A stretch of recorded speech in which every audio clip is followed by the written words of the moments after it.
तो hi everyone, welcome to APS pharmacy. दोस्तों, आज की इस वीडियो में हम जानेंगे ह्यूमन बॉडी के कुछ बेसिक चीज़ें जैसे कि blood pressure, blood volume, body mass index, haemoglobin, respiration rate और ऑक्सीजन लेवल के बारे में। तो ये सब कितने होने चाहिए, इसके नॉर्मलिटीज़ और अबनॉर्मलिटीज़ के बारे में बात करेंगे, जो कि हर किसी मेडिकल और पैरामेडिकल स्टूडेंट को पता होना चाहिए, चाहे आप नर्सिंग के स्टूडेंट हो या फिर बी फार्म के स्टूडेंट हो या फिर एमबीबीएस के स्टूडेंट हो। ये आप सबके लिए बहुत ही इम्पोर्टेंट है। तो चलिए शुरू करते हैं। शुरू करने से पहले आपको एक चीज़ बताना चाहूँगा कि अगर आप इस चैनल पे नए हो और अभी तक चैनल को सब्सक्राइब नहीं किए तो अभी कर लीजिए, ऐसे ही इन्फॉर्मेटिव वीडियोस के लिए। पहले हम जानेंगे ब्लड प्रेशर के बारे में। दोस्तों, blood pressure is the pressure exerted by the blood around the wall of our blood vessels. मतलब हमारा जो आर्टरी और वेन है, इसमें ब्लड फ्लोइंग के टाइम जो भी प्रेशर एक्सर्ट होता है उसको हम ब्लड प्रेशर बोलते हैं। दोस्तों, ब्लड प्रेशर का formula systolic pressure by diastolic pressure है। सिस्टोलिक प्रेशर वो प्रेशर होता है जब हमारा हार्ट कंट्रैक्ट होता है ब्लड पंप करने के लिए, और डायस्टोलिक प्रेशर वो प्रेशर होता है जब हार्ट फिर से रिलैक्स पोजीशन पे आ जाता है। जो नॉर्मल बीपी है वो है 120/80। यहाँ पर 120 सिस्टोलिक प्रेशर है और 80 डायस्टोलिक प्रेशर है। और ब्लड प्रेशर का यूनिट mmHg होता है, जो कि मिलीमीटर ऑफ मर्क्यूरी है। और जब ये ब्लड प्रेशर 140/90 हो जाता है तब हम इसको हाई ब्लड प्रेशर बोलते हैं, और ये आज के टाइम बहुत ही कॉमन प्रॉब्लम है और इसको हाइपरटेंशन भी बोलते हैं। और अगर ये ब्लड प्रेशर बढ़कर 140/95 हो जाता है तब हम इसको वेरी हाई ब्लड प्रेशर बोलते हैं। दोस्तों, ये हमारे बॉडी के लिए बहुत ही डेंजरियस है। इस इमरजेंसी केस में आपको डॉक्टर का सलाह लेना चाहिए। इसके साथ साथ आपको लाइफस्टाइल में कुछ चेंजेस लाना ज़रूरी है, जैसे कि आपको अल्कोहल और स्मोकिंग से दूर रहना चाहिए, हमेशा एक्सरसाइज और फिजिकल वर्क करना चाहिए। सिमिलरली, अगर यही नॉर्मल ब्लड प्रेशर घटकर 90/60 mmHg हो जाता है तो यहाँ पर हम इसको लो ब्लड प्रेशर बोलेंगे। अगर आपको लो ब्लड प्रेशर है तो आप मेडिसिन के द्वारा इसको ठीक कर सकते हैं। इसके बाद हम जानेंगे बॉडी के ब्लड वॉल्यूम के बारे में। दोस्तों, ब्लड वॉल्यूम हमारे बॉडी के टोटल अमाउंट ऑफ ब्लड है जो हर समय सर्कुलेट होता रहता है, और ये ब्लड वॉल्यूम मेल में 5.5 लीटर होता है और सिमिलरली ये फीमेल में थोड़ा कम होता है, जो कि 4.5 लीटर है। दोस्तों, हमारा जो ब्लड है इसमें मेनली 3 तरह की कंपोनेंट्स पाए जाते हैं, जो कि ये 3 कंपोनेंट्स हमारे ब्लड की 3 लाइफ लाइन की तरह है।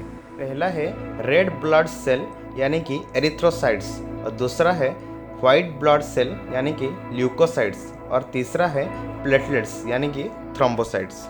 हमारा जो नॉर्मल आरबीसी काउंट है वो पुरुषों में 4.7 से 6.1 मिलियन सेल्स पर माइक्रोलीटर ब्लड पाया जाता है।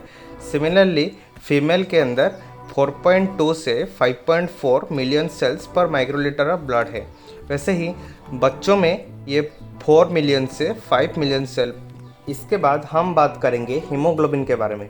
दोस्तों, हमारा जो हीमोग्लोबिन मॉलिक्यूल है वो आयरन और ग्लोबिन मॉलिक्यूल से बना हुआ है, और यही मॉलिक्यूल हमारे आरबीसी को रेड बनाता है। हीमोग्लोबिन मॉलिक्यूल हमारे बॉडी में ऑक्सीजन कैरी करता है, और एक हीमोग्लोबिन मॉलिक्यूल 4 ऑक्सीजन मॉलिक्यूल को अपने साथ कैरी करता है। पुरुषों में हीमोग्लोबिन की मात्रा 13.5 से लेकर 16.5 ग्राम डेसीलीटर तक है, और फीमेल में ये अमाउंट 11.6 से 15 ग्राम पर डेसीलीटर तक है। दोस्तों, बहुत सारे फैक्टर है जिसके लिए हीमोग्लोबिन की मात्रा मेल और फीमेल में इतना वैरी करता है, जैसे कि हार्मोनल फैक्टर में टेस्टोस्टेरोन और बोन मैरो जैसे बहुत सारे फैक्टर्स हैं, इसको कंसिडर किया जाता है। दोस्तों, अगर हमारे शरीर में आयरन की कमी या फिर विटामिन B12 की कमी होती है, किडनी डिजीज़ और लिवर जैसे डिजीज़ होती है, तो हमारे हीमोग्लोबिन की मात्रा हमारे बॉडी में कम हो जाती है। दोस्तों, अब हम जानेंगे WBC और प्लेटलेट के बारे में। नॉर्मल जो WBC रेंज है वो है 4500 से लेकर 11000 माइक्रोलीटर ऑफ ब्लड, और ये मेल और फीमेल दोनों में सेम रहता है, और बच्चों में ये अमाउंट 6000 से 10000 तक होती है। WBC हमारे बॉडी के डिफेंस सिस्टम की तरह काम करता है, मतलब ये हमारे बॉडी को रोग होने से बचाता है, इसीलिए इसको सोल्जर ऑफ द बॉडी कहते हैं। इसके बाद हम जानेंगे BMI और बॉडी मास इंडेक्स के बारे में। दोस्तों ये एक ऐसा कैलकुलेशन है जिसमें हम जान सकते हैं कि हमारे हाइट के अकॉर्डिंग हमारा वेट कम है या फिर ज़्यादा है या फिर नॉर्मल है। जैसे कि अगर आपकी BMI 18.5 से 24.9 तक है तो आप नॉर्मल कंडीशन पे हो। अगर आपकी BMI 24.99 से ज़्यादा है मतलब 25 है तो आप ओवरवेट हो, और वैसे ही अगर आपकी 25 से 30 तक है तो आप कुछ ज़्यादा ही ओवरवेट। अगर आपकी BMI 30 से 40 के अंदर है तो आप बहुत ज़्यादा ओवरवेट हो। इस कंडीशन में आपको अपना डाइट पे चेक करना चाहिए और इस तरह की कंडीशन को ओबेसिटी बोलते हैं। उसके बाद हम जानेंगे ऑक्सीजन लेवल के बारे में, मतलब हमारा RBC ऑक्सीजन कैरी करता है और हमारे लंग्स में कितना प्रतिशत ऑक्सीजन रहता है, यही हमारा बॉडी का ऑक्सीजन लेवल है। अगर आपका ऑक्सीजन लेवल 95% है तो ये नॉर्मल है। अगर 95 से 100 के बीच है तो ये बेस्ट माना जाता है। सिमिलरली 95 से कम ऑक्सीजन लेवल को ठीक नहीं माना जाता।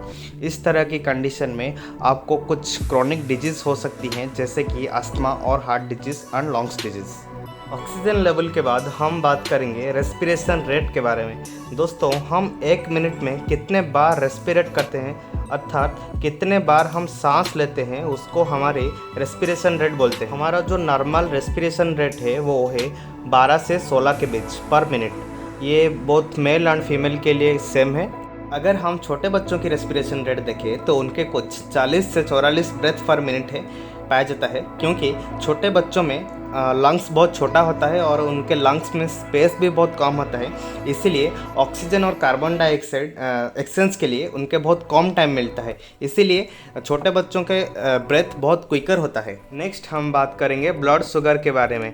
इसके कितने नॉर्मल रेंज होना चाहिए, ये मेनली 2 कंडीशन पे डिपेंड करता है। पहला खाना खाने से पहले और दूसरा खाना खाने के बाद। अगर खाना खाने से पहले आपकी ब्लड शुगर लेवल 70 से 100 के बीच आती है तो ये नॉर्मल है, और अगर खाना खाने के बाद 70 से 140 के बीच आता है तो ये भी नॉर्मल है। अगर खाना खाने से पहले आपकी ब्लड के शुगर लेवल 100 से 125 के बीच आता है तो आप प्री डायबिटिक हो, और वैसे ही अगर ये 125 से ज़्यादा हो जाता है तो आपको डायबिटिक हो गया है, मतलब शुगर हो गया है आप। इस तरह की कंडीशन में आपको अपनी खान पान को ठीक करना चाहिए और डॉक्टर का सलाह लेना चाहिए। अगर आपको इन्फॉर्मेशन अच्छा लगा तो वीडियो को लाइक कीजिए और सब्सक्राइब करके बेल आइकन के ऊपर क्लिक कीजिए।